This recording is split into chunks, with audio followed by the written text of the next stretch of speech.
satu nabi yang Allah Subhanahu wa taala utus. Satu-satunya nabi yang oleh Allah Subhanahu wa taala diperintahkan Rasul menceritakannya. Bahkan seluruh manusia sampai hari ini, bahkan sampai kiamat dibangkitkan, ketika bicara tentang nasab sampai kepada Adam alaihi salatu wassalam, maka pasti nasabnya harus melewati nabi ini. Semua manusia, laki-lakinya atau perempuannya, maka nasab kepada Adam itu harus melewati nabi ini semuanya. Dan nabi ini pula yang dijelaskan Allah Subhanahu wa taala tentang metode berdakwah yang berliku-liku. Tidak ada satupun nabi yang dijelaskan dalam Al-Quran dengan metode dakwah yang bermacam-macam kepada kaumnya, tetapi kaumnya pun tidak ada yang beriman kecuali sedikit.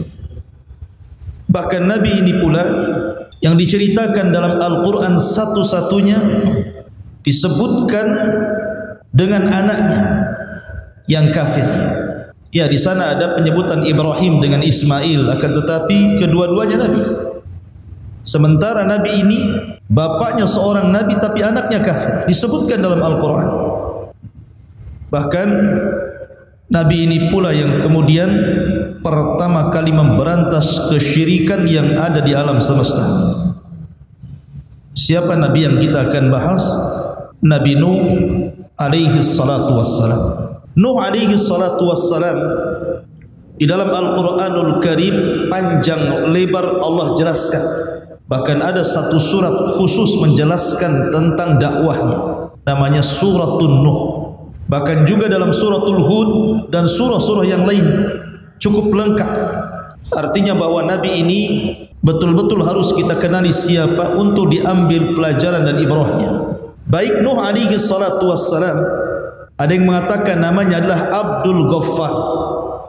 Nuh itu kunyah karena Nuh itu diambil dari Nauh, artinya orang yang banyak menangis, sedih karena melihat kaumnya yang didakwahi tidak kunjung beriman, maka dia sepanjang malam menangis, maka disebut Nuh alaihi salatu wassalam.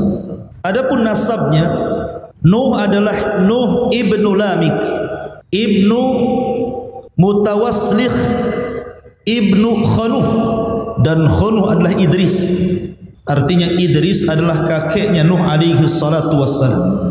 Ibn Yarid, Ibn Mahlail, Ibn Qainah, Ibn Anush, Ibn Shis, Ibn Adam alaihi salatu wassalam, Abul Basharil Ulah. Itulah nasabnya Nuh alaihi salatu wassalam. Dan di mukadimah saya sudah katakan bahwa seluruh manusia sepeninggal Nuh, di zaman orang-orang sebelum Nuh dan juga di zaman Nuh alaihi salatu wassalam yang terkena azab, ketika itu tidak tersisa dalam perahu kecuali Nuh dan beberapa orang anak serta cucu dan menantu-menantunya saja. Sehingga manusia setelah peristiwa itu nasabnya kembali kepada Nuh alaihi salatu wassalam. Makanya Nuh disebut Abul Basharits Tsani, bapak manusia yang kedua, karena nasab kita semua sampai kepada Nuh. Antum juga Habib tetapi keturunan Nuh walaupun pesek. Ma'asyiral muslimin yang dimuliakan Allah Subhanahu wa taala.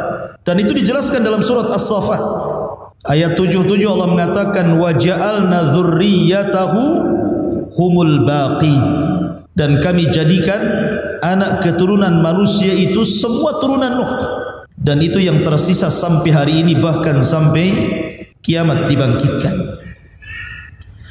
Ada yang mengatakan Nuh alaihi salatu wassalam lahir dari wafatnya Adam alaihi salatu wassalam itu 146 tahun dari wafatnya Adam. Ada yang mengatakan 126 tahun. Ada yang mengatakan 126, ada yang mengatakan 146 tahun dari wafatnya Adam. Akan tapi berdasarkan hadis yang sahih sebagaimana disebutkan di dalam Sahih Bukhari dari Abdullah bin Abbas radhiyallahu anhuma, kana baina Adam wa Nuh asyrata qurunin kulluhum alal Islam. Jarak antara Adam dan Nuh itu 10 abad. 1 abad itu 100 tahun. Artinya 1000 tahun. Dari wafatnya Adam sampai lahirnya Nuh itu 1000 tahun. Dan semua di atas tauhid, tidak ada yang menyekutukan Allah Subhanahu wa taala. Ma'asyiral muslimin yang dimuliakan Allah Subhanahu wa taala. Dan sepakat para ulama berdasarkan hadis yang sahih tentang hadis syafaat bahwa Nuh adalah awwalur rusul, rasul yang pertama. Karena Adam adalah nabi, Syith nabi, Idris nabi, tetapi Nuh adalah rasul pertama. Kenapa? Karena Allah Subhanahu wa taala menyebutkan dalam surah Nuh, Allah mengatakan an anzir qaumaka, agar engkau memberikan peringatan kepada kaum wahai Nuh. Dan nadharah, peringatan itu karena ada sebuah penentangan terhadap Allah dan Rasulnya yang sangat besar. Makanya ketika Allah Subhanahu wa taala berfirman kepada Rasul, inna arsalnaka basyiran wa mubasyiran wa nadhira, sesungguhnya kami mengutus anda wahai Muhammad basyirah, sebagai kabar gembira, wa mubasyiran, dan menghabar gembirakan kepada orang lain, wa nadhira, dan memberikan peringatan. Jadi ada basyir, ada nadhir. Kalau Adam alaihi salatu wassalam mubasyir, Syith mubasyir, Idris mubasyir, tetapi Nuh bukan hanya mubasyir tapi nadhira.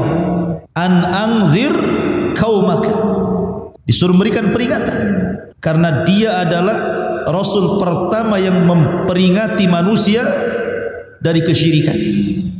Karena sebelumnya belum ada syirik. Adam diutus kepada anak-anaknya, tidak ada kesyirikan. Kemudian Syith diutus kepada saudara-saudaranya, tidak ada kesyirikan.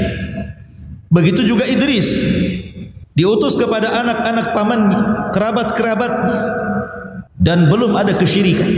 Baru di zaman Nuh alaihi salatu wassalam satu-satunya nabi yang diutus Allah untuk menyampaikan kalimat la ilaha illallah. Karena ketika orang berbuat syirik berarti melepaskan kalimat itu. Berarti orang itu harus dikembalikan kepada tauhid dan harus mengucapkan kalimat la ilaha illallah, tidak ada sesembahan yang berhak disembah kecuali Allah. Karena seruan ini hanya berlaku kepada orang-orang yang keluar dari Islam. Dan di zaman Nabi Adam, Nabi Syith atau Idris, tidak ada yang keluar dari tauhid. Ma'asyiral muslimin yang dimuliakan Allah Azza wa Jalla, maka dari sini berdasarkan hadis, fayatuna Nuhan fayaquluna ya Nuh innaka anta awwalar rusul ila ahli al-ardi.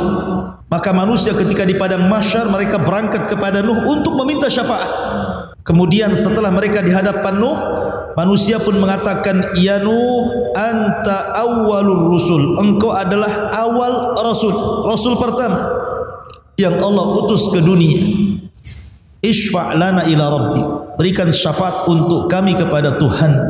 Dari sini menunjukkan bahwa Nuh adalah awal rasul. Karena sering saya ulang-ulang tentang kisah keluarga Wad. Tentang kisah keluarga Wad. Disebut Wad itu karena manusia cinta kepada Wad itu. Dalam bahasa Arabnya Wad itu artinya cinta. Mawaddatan wa rahmah kan itu. Karena orang-orang itu cinta kepada Wad. Dan Wad itu masih kaumnya Idris sebelum Nuh alaihi salatu wassalam. Wad ini bukan nabi tetapi orang soleh. Karena di zaman itu ketika Idris meninggal dunia, tidak ada nabi lagi, sehingga hanya ada orang soleh saja yang mengajak manusia kepada kebaikan selama ditinggal para nabi. Rupanya Allah Subhanahu wa taala takdirkan Wad ini meninggal. Kemudian perjuangan Wad ini dilanjutkan oleh putranya yang namanya Suwa. Suwa pun dicintai manusia karena kebaikannya. Kemudian Suwa meninggal dunia, dilanjutkan perjuangan dakwahnya oleh putranya lagi namanya Yaghus. Putranya Wad yang lainnya namanya Yaghus. Kemudian Yaghus meninggal, perjuangan pun dakwah pun dilanjutkan oleh anak Wad yang lainnya namanya Ya'uq. Sampai akhirnya ditutup dengan Nasr. masih putra Wad. Ketika Nasr meninggal, Wad tidak punya anak lagi. Manusia pun kehilangan. Disinilah syaitan iblis yang memang sejak zaman Adam alaihi salatu wassalam ingin menyesatkan Adam, tapi tidak bisa. Bahasa kitanya karena Adam sudah kapok begitu ya. Ketika di sorga diusir dari sorga karena memakan buah larangan akibat waswas syaitan. Maka ketika Adam diturunkan ke bumi, syaitan berusaha menggoda Adam. Adam tidak mau.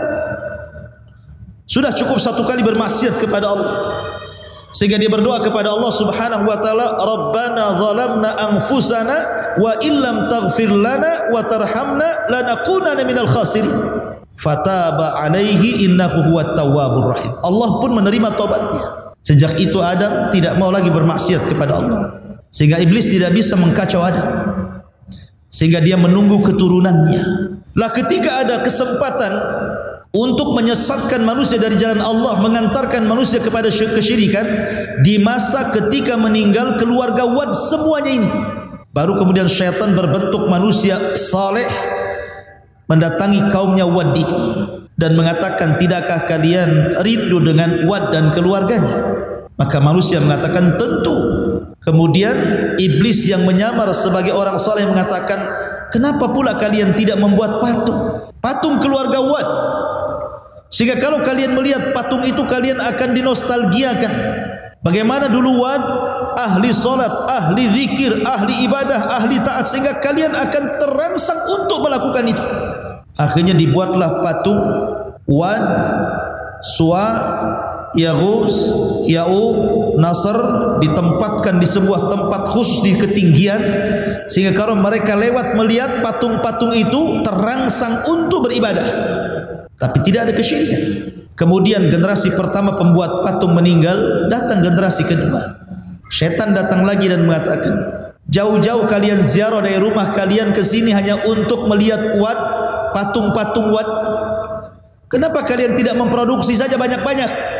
Letakkan patung itu di rumah-rumah kalian. Tak perlu lagi kalian datang kemari. Subhanallah, dia khutuwat syaitan namanya. Setan itu kalau menyesatkan orang selangkah-selangkah. Akhirnya diproduksi banyak-banyak, diletakkan di rumah-rumah orang itu. Generasi kedua meninggal, datang generasi ketiga. Tidak tahu apa-apa maksudnya apa itu. Iblis datang lagi berbentuk orang saleh dan mengatakan, aku loh hidup di zaman bapak kalian, di zaman kakek kalian, di zaman orang yang membuat patung-patung ini. Tujuan mereka satu, mereka itu menyembah patung-patung itu dalam rangka mendekatkan diri kepada Allah. Dari sinilah terjadi kesyirikan pertama. Mulailah manusia menyembah Wad, patungnya Wad, patungnya Suwa, patungnya Yaghus, Ya'uq dan Nasr. Sampai generasi berikutnya, maka patung-patung itu dirubah menjadi patung-patung binatang. Ada yang mengatakan Wad itu patung manusia, Suwa itu patung kuda, kemudian Yaghus itu patung berbentuk harimau, kemudian Ya'uq dan Nasr itu berbentuk burung gitu ya. Jadilah kemudian disembah di mana-mana. Lihat bagaimana cerdasnya syaitan untuk menyesatkan manusia dari tauhid menuju syirik. Makanya Allah mengatakan, kana nasu ummatan wahidah fakhtalafu faba'asallahu nabiyyin. Dulu umat ini bersatu di atas tauhid. Sejak zaman Adam, Syith, Idris, semua bersatu di atas tauhid. Fakhtalafu, mulailah mereka bercerai-berai, mulailah mereka menyembah patung. Maka Allah utus ketika itu faba'atsallahu nabiyyin. Siapa nabi yang Allah utus? Nuh alaihi salatu wassalam. Maka dialah rasul yang pertama memberantas kesyirikan. Ma'asyiral muslimin yang dimuliakan Allah Subhanahu wa taala. Kapan Nuh diutus menjadi rasul? Kalau Nabi sallallahu alaihi wasallam diutus di usia 40 tahun. Ada yang mengatakan bahwa Nuh diutus ketika usianya 50 sanatan, 50 tahun. Ada yang mengatakan 350 sanah, 350 tahun usianya baru diutus menjadi rasul. Ada yang mengatakan 480 sanatan, ketika usia beliau 480 tahun. Dan ini yang dikuatkan banyak ulama. 480 tahun Nuh diutus menjadi rasul. Ya, karena usia dakwahnya saja 950 tahun. Berarti usianya di atas 1000. Kalau 950 tahun ditambah 480 tahun kemudian meninggal, berarti kurang lebih usianya 1400. Ada yang mengatakan 1500, ada yang mengatakan 1870 tahun gitu ya. Karena umat dulu itu selain usianya panjang-panjang, postur tubuhnya pun tinggi-tinggi. Makanya Adam alaihi salatu wassalam ketika Allah ciptakan berapa tingginya? 60 hasta. Satu hasta itu setengah meter. Kalau 2 hasta 1 meter. Kalau 60 hasta berarti 30 meter. Berapa nih tingginya masjid ini? Mungkin kalau Adam tidak bisa masuk masjid ini, pintunya kecil. Ya. Makanya kalau kita melihat peninggalan kaum Ad, kaum Samud yang sekarang masih ada itu bangunan-bangunannya itu, pintunya tuh tinggi-tinggi tuh. Ada yang 10 meter, ada yang 20 meter itu. Menunjukkan bahwa orang dulu itu fisiknya pun tinggi-tinggi, badannya besar-besar, otomatis juga usianya panjang-panjang lah. Tetapi makin kesini makin posturnya makin kecil, ya usianya pun dikurangi sampai Rasul mengatakan a'maru ummati baina sittina wa sab'in. Usia umatku berkisar 60 sampai 70 tahun saja. Sedikit yang melewati itu. Ya. Ma'asyiral muslimin yang dimuliakan Allah Subhanahu wa taala. Adapun keluarganya, Nuh alaihi salatu wassalam itu memiliki 4 putra. Pertama namanya Syam, kemudian yang kedua namanya Ham, kemudian yang ketiga namanya Yafis.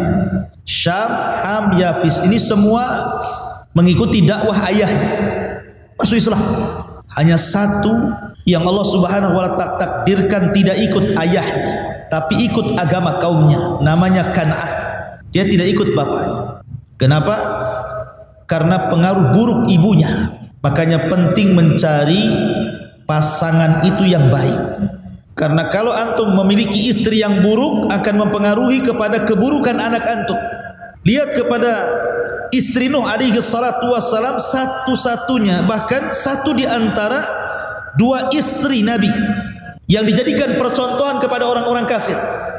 Wa daraballahu mathalan lilladzina kafaru imra'atah. Dan Allah jadikan permisalan terhadap orang-orang kafir 2 perempuan. Perempuan siapa? Imra'atu Nuhin wa imra'atu Lut. Imra'atu Nuhin wa imra'atu Lut. Istri daripada Nuh dan istri daripada Lut. Dua-duanya kafir. Padahal suaminya Nabi. Maka karena keburukan akhlak istrinya Nuh, turun kepada anaknya Kan'an. Dua-duanya kufur. Subhanallah. Ya. Nuh diuji dengan istri dan 1 anaknya.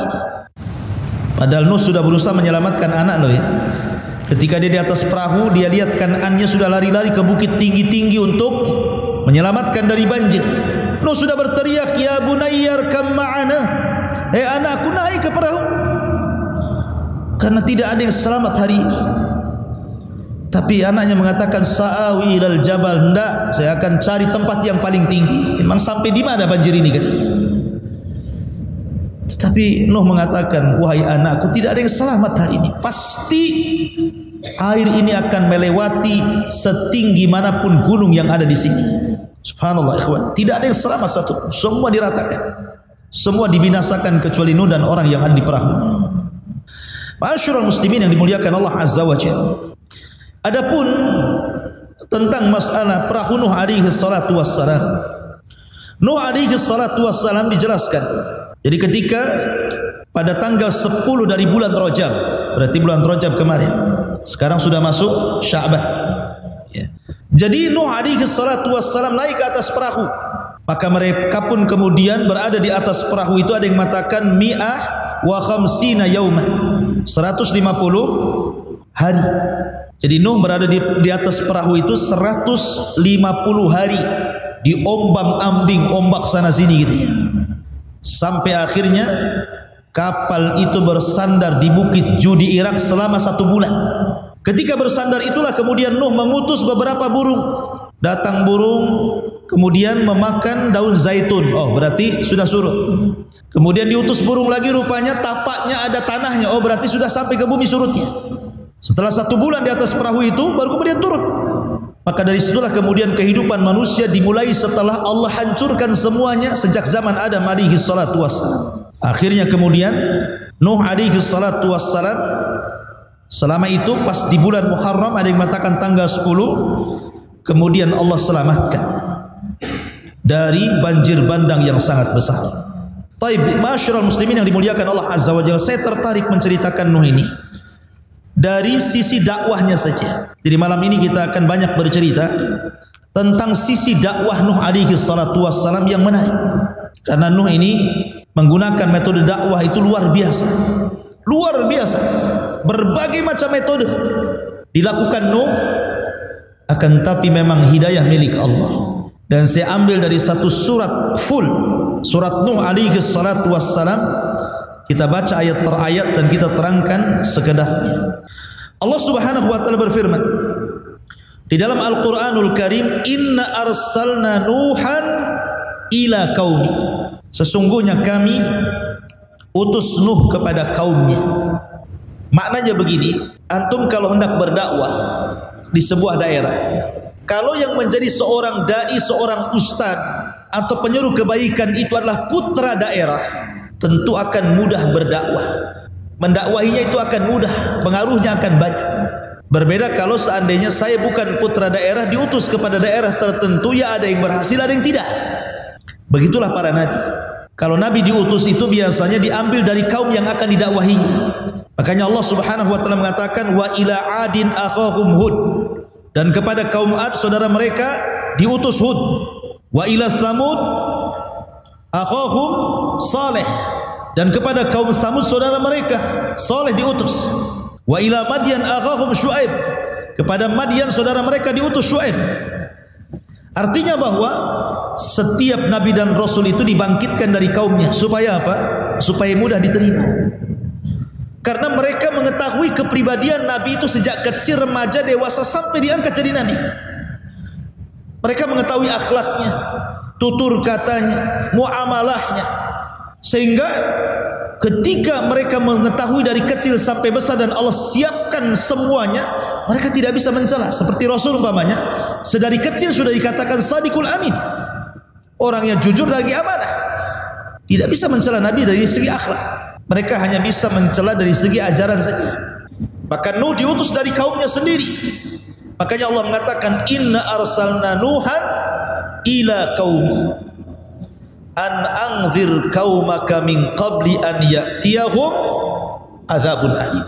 Agar engkau wahai Nuh memberikan peringatan kepada kaum sebelum datang kepada mereka azab yang pedih.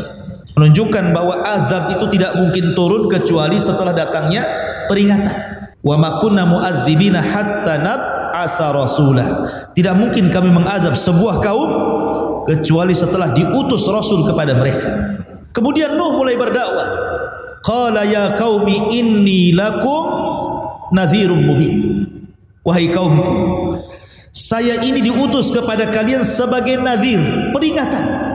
Peringatan yang jelas. Ani'budullaha wattaquhu wa ati'un. Sembahlah Allah, bertakwalah kepada Allah dan taati perintahku. Maka kalau 3 perkara ini kalian lakukan, maka Allah akan berikan 2 keistimewaan kepada kalian. Kalau kalian mau menyembah Allah, mentauhidkan Allah dan meninggalkan patung-patung Wad, Yaghus, Ya'uq, Suwa dan Nasr itu, kemudian kalian takut kepada Allah dan kalian mentaati semua perintahku, karena tidak mungkin aku perintahkan kecuali dari Allah, maka kalian akan diberikan 2 keistimewaan. Apa itu? Yaghfir lakum min dzunubikum. Pertama, Allah akan ampuni dosa-dosa kalian. Yang kedua, wa yuakhirkum ila ajalin musamma. Allah akan panjangkan umur kalian. Allah akan panjangkan umur kalian. Jadi kalau kalian mau meninggalkan patung-patung itu, mentauhidkan Allah, bertakwa kepada Allah, taat kepada perintahku, kujamin dosa kalian yang dulu-dulu, kesyirikan kalian itu, Allah akan ampuni. Dan bukan hanya itu saja, wa yuakhirkum ila ajali musamma. Allah akan tambah panjangkan usia kalian, sehingga kalian bisa menikmati isi dunia ini dengan panjang lagi. Inna ajalallah idza jaa la yu'akhkhar law kuntum ta'lamun, karena ketentuan Allah itu kalau datang tidak mungkin digeser kalau kalian tahu. Masyarul muslimin yang dimuliakan Allah Subhanahu wa taala, lah Nuh alaihi salatu wassalam ini, beliau bukan hanya sekadar berdakwah sebagaimana dakwah kita hari ini gitu. Seorang pendai yang berdakwah hari ini yang hanya mungkin mengambil seminggu sekali atau pagi saja atau malam saja, tidak. Nuh itu semua waktu dipakainya untuk berdakwah. Mau siang, mau malam, tidak peduli. Dan itu diceritakan oleh Nuh sendiri dalam Al-Quran. Qala rabbi inni da'autu qaumi laila wa nahara. Ya Rabb, sesungguhnya aku mendakwai kaumku siang dan malam. Subhanallah. 950 tahun berdakwah kepada kaumnya siang dan malam. Bukan hanya siang saja, malam pun didakwahi. Bukan hanya itu saja. Falam yazidhum du'ai illa firara. Tetapi apa yang terjadi? Usaha Nuh, mungkin bahasa kitanya kurang banyak berhasil, karena tidak menambah kepada mereka dari dakwahku, kata Nuh, illa firara, kecuali mereka lari, tidak mau mendengarkan. Seperti apa sikap kaumnya itu? Allah mengatakan, wa inni kullama da'autuhum litaghfira lahum ja'alu asabi'ahum fi adhanihim wastaghshaw thiyabahum wa asar wastakbaru istikbar. Dan saya setiap kali mendakwahi mereka kaumku, kata Nuh, agar mereka meninggalkan patung-patung itu, kesyirikan mereka, dan meminta ampun kepada Allah Azza wa Jalla. Apa yang terjadi? Kalau bisa semua jari ini, telunjuk ini masuk ke dalam telinganya, lubang telinga. Kalau bisa semua masuk, masukkan semuanya. Ketika Nuh apabila mendakwahi kaumnya kemudian mulai masukkan jarinya ini ke dalam lubang telinganya, mulai dia pakai isyarat.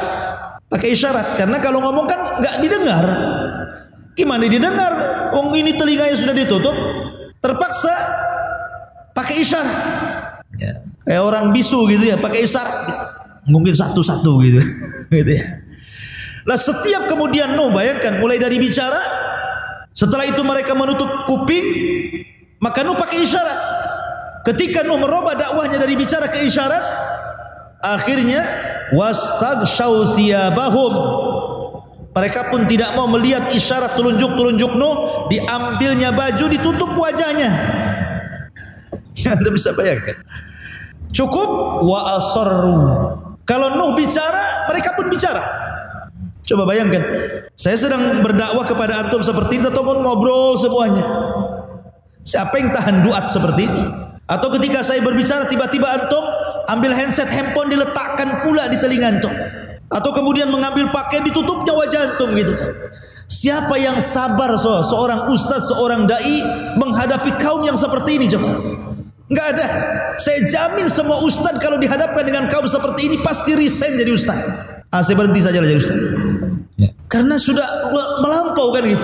Bicara ditutup telinga, pakai isyarat ditutup wajah. Mulai dilantangkan bicaranya, mereka malah teriak-teriak. Wastakbaru istikbara, makin congkak sombong, menolak kebaikan. Summa inni da'autuhum jihara, summa inni a'lantu lahum wa asrartu lahum israra. Oh, boleh jadi mungkin ada di antara kaum Nuh itu ada yang ingin masuk ke dalam Nuh tetapi takut. Kan ada tuh umpamanya seperti di zaman Nabi kan ada dakwah namanya dakwah sirriyah, ada dakwah jahriyah kan. Ada dakwah sirriyah, door to door bahasa kitanya, dari pintu ke pintu, tidak ramai di depan manusia. Ada dakwah jahriyah, terang-terangan. Tapi ada kemudian sahabat Rasul yang ingin masuk Islam tapi takut menyembunyikan keislamannya. Makanya ketika permulaan Islam datang Abi Dzar Al-Ghifari, Jundub ibn Junadah ingin masuk Islam. Kemudian setelah masuk Islam kata Rasul, "Uktum Islamak." Sembunyikan keislamanmu. Jadi ada beberapa sahabat yang menyembunyikan keislaman. Maka boleh jadi mungkin kalau saya terang-terangan, kata Nuh, ada yang ingin masuk kepada dakwahku, takut mereka. Maka Nuh pakai metode dengan cara apa? Door to door. Makanya kemudian Allah mengatakan, summa inni da'autuhum jihara, kemudian aku berdakwah terang-terangan. Summa inni a'lantu lahum, dan aku tampakkan dakwahku kepada mereka. Wa asrartu lahum israra, dan aku juga terkadang menyembunyikan dakwah kepada mereka. Supaya kalau ada yang ikut diriku itu tidak takut dengan yang lain, bolehlah menyembunyikan keislamannya dulu. Sampai seperti itu Nuh itu.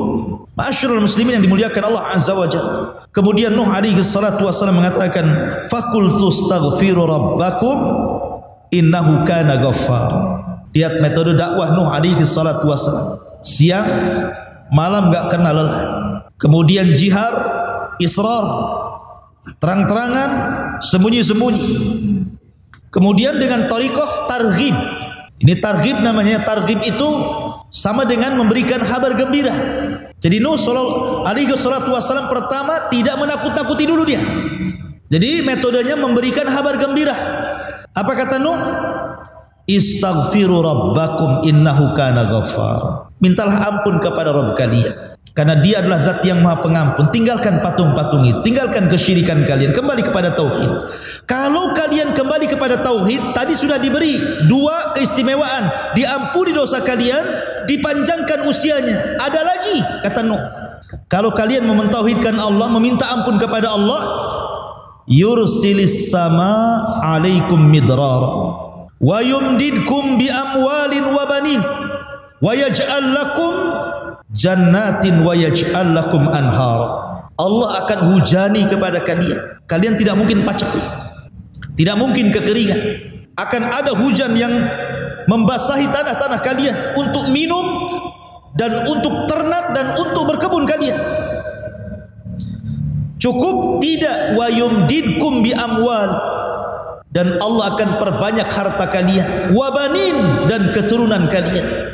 Cukup tidak juga, wa yaj'al lakum jannat, kami jadikan kalian jannah, kebun-kebun yang besar, yang rindang, yang kemudian berbuah macam-macam buah gitu ya. Wa yaj'al lakum anhar, sungai-sungai, parit-parit, lautan-lautan, semua akan mengalir untuk kalian. Lihat, Nuh menjanjikan kepada mereka banyak perkara tuh. Asal kalian tobat, beriman kepada Allah, mentauhidkan Allah, istighfar kepada Allah, Allah ampun dosa kalian, Allah akan panjangkan usia kalian, Allah berikan hujan kepada kalian, Allah perbanyak harta dan keturunan kalian, Allah suburkan kebun kalian, bahkan Allah akan berikan sungai-sungai dan air-air yang bermanfaat kepada kalian. Cukup gimana ini? Ini janji loh ya. Dikasih kabar gembira. Tetapi apa yang terjadi tetap saja. Rupanya tidak mempan dengan cara diberikan kabar gembira. Sekarang berbalik. Karena dengan cara kabar gembira tidak mempan, Nuh mulai menakut-nakuti. Allah mengatakan, malakum la tarjuna lillahi waqara. Malakum la tarjuna lillahi waqara. Kenapa kalian tidak takut pada Allah Subhanahu wa taala dan tidak mengagungkannya? Kata Sufyan ibn Uyainah rahimahullahu taala, orang yang bermaksiat kepada Allah hakikatnya dia tidak pernah takut kepada Allah dan tidak pernah mengagungkannya. Kemudian Nuh memberikan logika, karena ada orang-orang yang kalau dikasih dalil itu tidak mempan. Pamannya dalil tentang wujudnya Allah, antum bacakan ayatnya, memang dia mengingkari Quran, ngapain dibacakan Quran? Dibacakan hadis Nabi SAW ditentangnya, memang dia mengingkari kerasulan Nabi SAW, buat apa dibacakan hadis? Sehingga terkadang berdakwah itu perlu logika. Maka Nuh menggunakan metode logika lagi dia, dan mengatakan, wa qad khalaqakum atwara alam tara kaifa khalaqallahu sab'a samawatin tibaqa wa ja'ala al-qamara fihinna nuran wa ja'ala asy-syamsa siraja wallahu ambatakum minal ardi nabata thumma yu'idukum fiha wa yukhrijukum ikhraja wallahu ja'ala lakumul arda bisata litaskunu minha subulan fijaja. Apa kata Nuh? Malakum la tarjuna lillahi waqara. Kenapa kalian tidak takut kepada Allah? Apakah kalian tidak takut azab? Ya. Tidakkah Allah Subhanahu wa taala telah menciptakan kalian bertingkat-tingkat, mulai daripada segumpal mani, kemudian jadi segumpal darah, kemudian jadi segumpal daging, kemudian jadi janin, ditiupkan ruh keluar ke bumi, masa kecil, masa remaja, dewasa, Allah berikan rizki banyak kepada kalian. Siapa yang membuat engkau seperti itu kalau bukan Allah? Ya.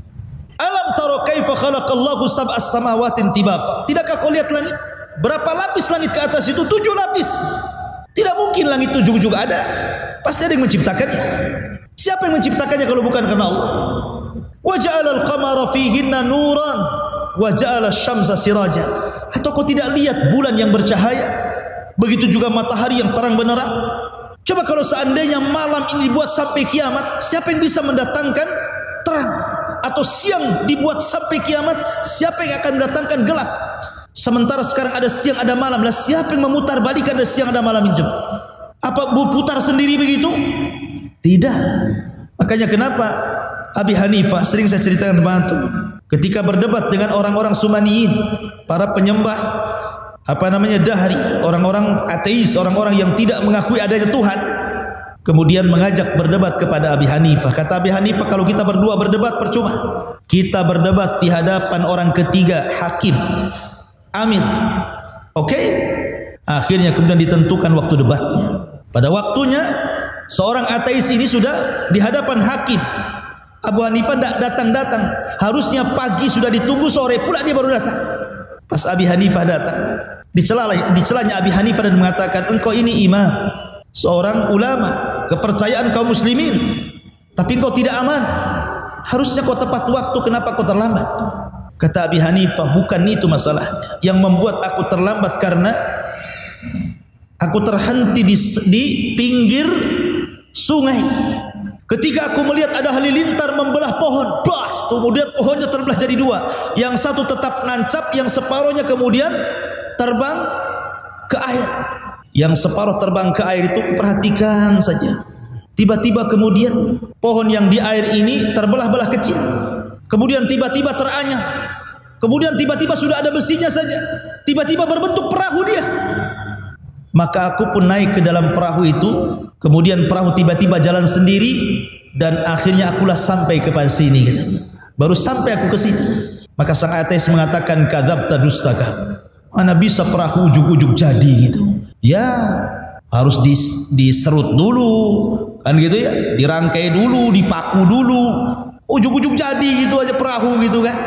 Berarti kata Abi Hanifah, kalau perahu saja tidak mungkin tiba-tiba jadi perahu dari batang kayu, apakah alam semesta ini tiba-tiba ada? Yang kecil saja harus ada yang membuat, masa langit dan bumi ada yang membuat? Bahasanya kan seperti itu, ya kan? Masyarul muslimin yang dimuliakan Allah Azza wa Jalla. Wallahu ambatakum minal ardi nabata. Dan Allah yang menumbuhkan kalian dari bumi, untuk kalian dari bumi nabat, tumbuh-tumbuhan, sayur-sayuran macam-macam. Summa yu'idukum fiha wa yukhrijukum ikhraja. Kemudian Allah kembalikan kalian, maksudnya Allah wafatkan kalian, wa yukhrijukum ikhraja, kemudian Allah keluarkan dan bangkitkan kembali pada hari berbangkit nanti. Wallahu ja'ala lakumul arda bisata. Dan Allah telah jadikan bumi ini terhampar sehingga kita bisa berjalan dengan tenang. Ya. Litaskunu fiha, litaskunu minha, agar engkau bisa tinggal di bumi yang datar itu, subulan fijaja, bahkan bisa berjalan ke sana kemari. Ini namanya dalilul akli, namanya dalil akal tentang wujudnya Allah Subhanahu wa taala. Karena mereka menyebutkan Allah. Maknanya begini, Nuh itu mau mengatakan seperti ini sebenarnya. Apakah yang menciptakan langit dan bumi itu Tuhan ini, Wad, Yagus, Ya'uq yang kalian sembah ini, ataukah Allah? Atau yang menumbuhkan tumbuh-tumbuhan ini patung-patung kalian, ataukah Allah? Nah, gitu maksudnya. Jadi diajak secara logika gitu ya. Tetapi memang kaumnya adalah kaum yang degil, ikhwan. Tak juga dapat hidayah. Enggak ada dapat hidayah. Sehingga Nuh alaihi salatu wassalam mengatakan, Rabbi innahum asawni wattaba'u ma lam yazidhu maluhu wa waladuhu illa khasara. Qala Nuh, berkata Nuh, ya Rabb, kaumku tidak menerima dakwahku. Mereka justru bermaksiat kepadaku. Dan mereka justru mengikuti orang yang memiliki harta dan anak yang tidak manfaat untuk mereka. Mereka lebih memilih para pembesar, orang-orang kaya. Kalau mereka yang ngomong didengar, kalau aku yang ngomong tidak didengar. Wa makaru makran kubbar. Bahkan bukan hanya itu saja, mereka sudah buat makar ya Rabb. Dan mereka mengatakan la tadharunna alihatakum, jangan kalian gubris usapan si Nuh itu. Jangan kalian tinggalkan patung-patung ini. Wad, Suwa, Yaghus, Ya'uq dan juga Nasr. Wa qalu la tadharunna alihatakum wa la tadharunna waddan wa la suwa'an wa la Yaghus wa Ya'uq wa Nasr. Jangan kalian dengarkan ucapan si Nuh itu. Tetap kalian harus menyembah patung-patung ini. Jangan kalian tinggalkan Wad, Suwa, Ya'uq, Nasr. wa qad adallu katsiran wa la tazididz zalimina illa dhirara. Dan sungguh mereka sudah sesat dengan kesesatan yang banyak sekali, dan tidaklah orang-orang zalim itu menambah kecuali kesesatan saja. Maka apa yang terjadi? Mimma khati'atihim ugriku fa udkhilu naran falam yajidu lahum min dunillahi ansara. Karena kesalahan mereka tidak menerima dakwah Rasul, mereka pun ditenggelamkan. Dan pada hari kiamat mereka akan dimasukkan ke dalam neraka, dan mereka tidak memiliki penolong di hadapan Allah Azza wa Jalla. Bahkan Nuh alaihi salatu wassalam mendoakan siapapun yang ingkar kepadanya untuk jangan hidup di bumi. Itu doanya Nuh. Apa kata Nuh? Qala Nuhu rabbi la tadar alal ardi minal kafirina dayyara. Nuh berkata, ya Rabb, jangan kau hidupkan satu jiwa orang kafir pun di muka bumi. Bayangkan doanya. Jangan ada yang hidup satu pun. Innaka intadarhum. Apa alasannya? Jika kau biarkan mereka hidup atau keturunan mereka hidup, yudillu ibadak wala yalidu illa fajiran kafara. Pasti akan menyesatkan hamba-hambamu ya Rabb, dan mereka tidak akan melahirkan kecuali anak yang jahat dan kafir saja. Percuma, matikan semua saja. Maksudnya seperti itu. Makanya kenapa surah Nuh itu dia jatuh setelah surah Al-Waqiah kan? Sa'ala sa'ilun bi'adzabin waqi'. Ya. Sa'ala sa'il, ada orang yang bertanya tentang siapa? Tentang azab yang akan terjadi. Lah yang pertama meminta azab itu siapa? Nuh. Meminta azab. Karena di zaman itu tidak ada yang meminta azab seperti Nuh. Dialah yang pertama meminta azab untuk ditimpakan kepada kaumnya. Adam tidak, Sis tidak, Idris tidak ada. Baru Nuh, sa'ala sa'ilun bi'adzabin waqi'. Dia yang meminta azab itu. Ya Allah, berikan azab kepada mereka. Allahumma inni maglubun fantasir. Inni maglubun fantasir. Aku sudah dikalahkan. Ya. Fantasir, mintalah pertolongan ya Rabb. Maka Allah Subhanahu wa taala mengatakan fa fatahna alaihi abwabas sama wa fajjarnal arda uyuna faltaqal ma ala amrin qad qudir. Maka kami belah langit dihujani hujan yang deras, kami belah bumi datang air dari bawah, bersatulah air langit dan bumi, kemudian menjadi banjir bandang dicampur dengan tufan, akhirnya melantakkan seluruh kaum Nuh alaihi salatu wassalam. Dari situ Nuh berdoa, Rabbighfirli wali walidayya waliman dakhala baitiya mu'minan walil mu'minina wal mu'minat wala tajididz zalimina illa tabara. Ya Rabb, ampuni aku, ampunilah kedua orang tuaku, dan ampunilah orang-orang yang masuk ke rumahku, baik dia mukmin laki-laki atau perempuan, dan jangan kau tambah bagi orang-orang zalim kecuali kehancuran ya Rabb. Nuh, lihat bagaimana Nuh alaihi salatu wassalam begitu hebat dakwahnya, tapi juga dengan berbagai macam metode kan, siang, malam, terang-terangan, sembunyi-sembunyi, dengan cara tafsir memberikan kabar gembira, menakut-nakuti, tetap saja kaumnya seperti itu. Makanya kemudian Allah Subhanahu wa taala mengabadikan kisah Nuh di banyak ayat dalam Al-Qur'an. Bagaimana dakwahnya Nuh alaihi salatu wassalam. Ma'asyiral muslimin yang dimuliakan Allah Azza wa Jalla. Pelajaran besar dari kisah Nuh alaihi salatu wassalam adalah bahwa hidayah itu milik Allah, bukan milik siapapun. Nabi Ibrahim alaihi salatu wassalam diuji dengan ayahnya Azar. Azar tidak masuk Islam, tidak masuk agama Ibrahim. Padahal Ibrahim itu kurang apa lembutnya dalam berdakwah, bapaknya pun menolak. Ya kan? Nuh dan Lut tidak mampu mendakwai orang yang paling dekat dengan dia, yang satu kamar setiap malam, istri mereka, bahkan anak mereka Kanaan. Ya. Kemudian Nabi Yusuf alaihi salatu wassalam tidak bisa mendakwai saudara-saudaranya, bahkan yang mencelakakan Yusuf saudara-saudaranya juga. Walaupun kemudian belakangan bertobat kepada Allah Azza wa Jalla. Termasuk Rasul sallallahu alaihi wasallam, dari paman-pamannya yang paling mencintai Rasul siapa? Abu Talib. Pun tidak bisa memberikan hidayah kepada Abu Talib. Kalau Abu Lahab ya sudahlah, memang pamannya memusuhi dia. Tapi Abu Talib yang merupakan ayah angkatnya, wa wajadaka yatiman fa'awa, kami dapati engkau Muhammad yatim, kemudian kami berikan perlindungan. Salah satu yang dikirim Allah untuk melindungi Rasul setelah dari pangkuan kakeknya Abdul Muttalib adalah Abu Talib. sampai diangkatnya jadi Nabi dan Rasul, sampai menikah dengan Khadijah. Tahu akhlaknya Rasul Abu Talib itu. Makanya Abu Talib sangat cinta dengan Rasul. Tapi juga percuma juga kecintaan Abu Talib kepada Rasul, karena dia tidak masuk Islam. Ya. Rasul dihadapkan dengan Abu Talib, saling mencintai. Rasul mencintai Abu Talib mencintai Rasul. Tapi tidak menjadikan Abu Talib selamat dari neraka, kan? Menunjukkan bahwa hidayah itu milik Allah. Tetapi walaupun hidayah milik Allah, ada tugas bagi kita semua, sampaikan hidayah Allah lewat hidayah kita, hidayatul irsyad. Jadi tugas kita ini menyampaikan hidayah Allah kepada mereka. Soal mereka sadar, mereka tidak sadar, itu urusan Allah. Taufik itu milik Allah Azza wa Jalla. Tapi jangan berhenti dari dakwah, karena terkadang orang itu diuji dari orang dekat. Diuji ibunya tidak mau sholat, diuji saudaranya tidak mau akur, diuji oleh istrinya nggak mau ibadah, diuji oleh suaminya, macam-macam orang itu ujian itu, kan. Dan paling berat memang dari dalam. Makanya Nabi SAW diperintahkan Allah, wa anzir ashiratakal aqrabin. Mulailah dari orang-orang dekat engkau wahai Muhammad. Ku anfusakum wa ahlikum nar.